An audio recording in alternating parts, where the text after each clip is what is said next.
National conference के इन दिनों जो हालत है वो बहुत ज्यादा अबतर होती जा रही है। सवाल सबसे बड़ा यह है कि एक तरफ जहां नगरोटा और बडगाम जैसे ज़िमनी इंतखाब सामने हैं और इस दरमियान जब पार्टी में एकजुटता होनी चाहिए थी, लेकिन वहां भी ये देखा जा रहा है कि पार्टी में बिखराव है।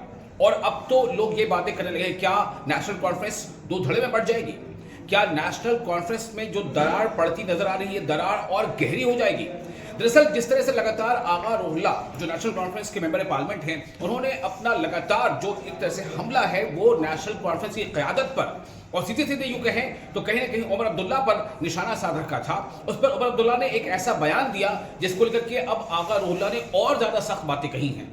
दरअसल जब उमर अब्दुल्ला से पूछा गया कि मियां अल्ताफ ने पार्टी क़यादत के बारे में या इस तरह से कुछ ऐसी बातें कही हैं, तो उमर अब्दुल्ला ने कह दिया कि आप उनका मुआवजा आगा रोहिल्ला से ना करें, मियां अल्ताफ अहमद हमारे वालिद जैसे हैं। इस बात के बाद जो बयान आया है आगा रोहिल्ला का वो और ज्यादा जो है नेशनल कॉन्फ्रेंस की क़यादत को परेशान करने वाला है। सीधा सीधा कहीं ना कहीं अब आगा रोहिल्ला के बयान में नेशनल कॉन्फ्रेंस की जो क़यादत है उस पर सवाल है, उस पर निशाना साधा है। उन्होंने तमाम वो बड़े मुद्दे उठा दिए हैं कि जिन मुद्दों को लेकर के आप आवाम के बीच गए, आवाम ने आपको इतना ज्यादा वोट दिया, इतनी सीटें दी, और अब आप जब इक़्तिदार में आ गए हैं तो आपने उनको बिल्कुल ताक पर रख दिया है। उन्होंने खास से उठाया उन मुद्दे को कि आपका वादा था कि 1 लाख नौकरियां देंगे, तो एक साल में कम से कम 20,000 नौकरियां कहाँ हैं?